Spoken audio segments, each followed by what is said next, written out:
नमस्कार, news city में स्वागत है आपका। मैं हूं आपके साथ सुहानी मनी। लोकसभा चुनाव 2024 को लेकर बीजेपी का मिशन तोड़फोड़ जारी है।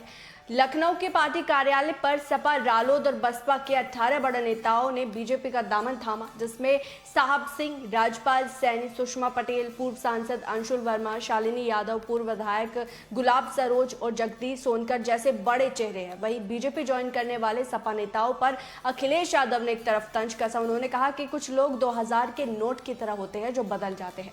अखिलेश यादव ने किसी का नाम लिए बगैर उन्होंने निशाना साधा, लेकिन उनका जो निशाना था वो उन्हीं पर था जिन्होंने आज बीजेपी ज्वाइन किया। दरअसल आज 15 से ज्यादा विपक्षी नेता बीजेपी में शामिल हो गए।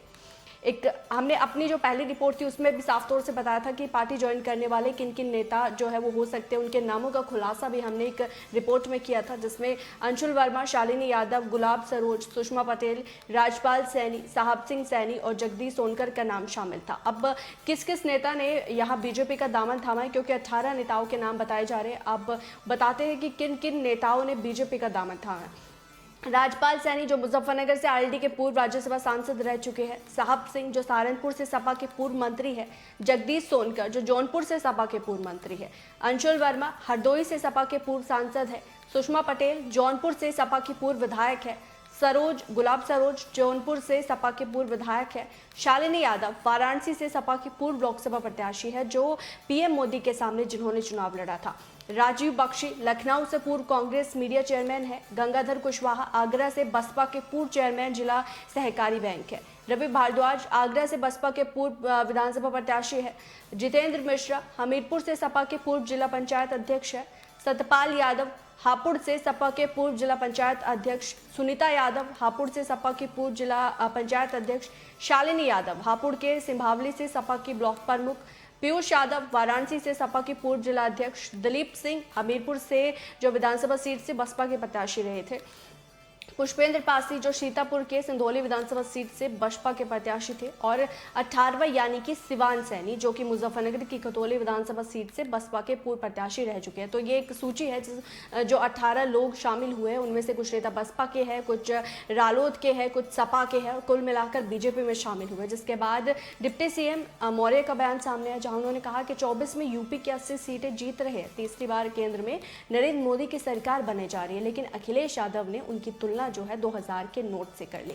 इन सारे मामले में एक बात तो है कि पूर्व सांसद अंशुल वर्मा की घर वापसी हुई है। दूसरी रिपोर्ट में हमने 3 नेताओं के नामों का खुलासा भी किया था। पहला नाम पूर्व सांसद अंशुल वर्मा का था, जिन्होंने दारा सिंह चौहान की तरह एक बार फिर से बीजेपी में घर वापसी की है। यानी कि 14 से पहले वो बीजेपी में थे, 19 में सपा में चले गए थे, और अब 24 के चुनाव से पहले एक बार फिर से उन्होंने बीजेपी का दामन थाम लिया। जो दूसरा बड़ा नाम निकलकर सामने आ रहा है वो है शालिनी का, जो बीजेपी में शामिल हो गई है। शालिनी ने 2019 में वाराणसी सीट से पीएम मोदी के खिलाफ सपा के टिकट पर चुनाव लड़ा था। शालिनी यादव जिन्होंने अब फिर से जो है बीजेपी ज्वाइन कर ली है।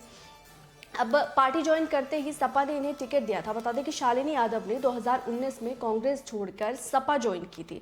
जिस दिन उन्होंने सपा की सदस्यता ग्रहण की, उसी दिन उन्हें सपा ने पीएम मोदी के खिलाफ लोकसभा का जो उम्मीदवार है वो बनाया था। हालांकि इससे पहले जो शालिनी यादव थी वो कांग्रेस के टिकट पर वाराणसी में मेयर का चुनाव भी लड़ चुकी है। उन्होंने 1 लाख से ज़्यादा वोट भी उन्हें मिले थे, और अब जो बीजेपी में जो है शामिल हो गई है शालिनी, तो एक बड़ा झटका ये अखिलेश यादव को लगा है, क्योंकि उन्होंने पीएम मोदी के खिलाफ जो है चुनाव लड़ा था और एक मजबूत कैंडिडेट वो निकली थी। ये काम लगभग पिछले 2 महीने से स्ट्राइक हो रही है। अब बीजेपी पिछले कम से कम 2 महीने से विपक्षी दलों में सेंधमारी की तैयारी करी, यानी कि महीने में 2 बार इस तरह के बड़ी ज्वाइनिंग के कार्यक्रम रखे जाएंगे। ज़्यादातर जो ज्वाइनिंग है वो लखनऊ में कराई जाएगी। अलग अलग क्षेत्रों में भी नेता ज्वाइन करना चाहेंगे तो पार्टी वहां के भी विशेष तौर से ज्वाइनिंग का जो है वो कार्यक्रम रखेगी। अब बीजेपी मिशन 80 के लक्ष्य पर जोरों शोरों से जुटी है, इसलिए अब उसने विपक्षी दलों के सभी नेताओं के लिए अपने दरवाजे खोल दिए, जो किसी न किसी वजह से अपने दल से नाराज चल रहे थे या फिर जो किसी अन्य पार्टी में मजबूत पकड़ रखते थे। अब बीजेपी उन्हें अपने साथ लाकर पश्चिम में अपनी जो पार्टी है बीजेपी उन्हें मजबूत करने में लगे, क्योंकि पूर्वांचल में जो है बीजेपी को मजबूती मिल चुकी है, क्योंकि ओम प्रकाश राजभर है, संजय निषाद है, अपना दल की जो अनुप्रिया पटेल है। लेकिन पश्चिमी बड़ा सरदर्द यहाँ बीजेपी के लिए बनी हुई थी, लेकिन बीजेपी ने अब जो विपक्षी पार्टियों के दिग्गज नेता है उन्हें अपने पक्ष में लाकर एक बड़ी चाल चल दी है।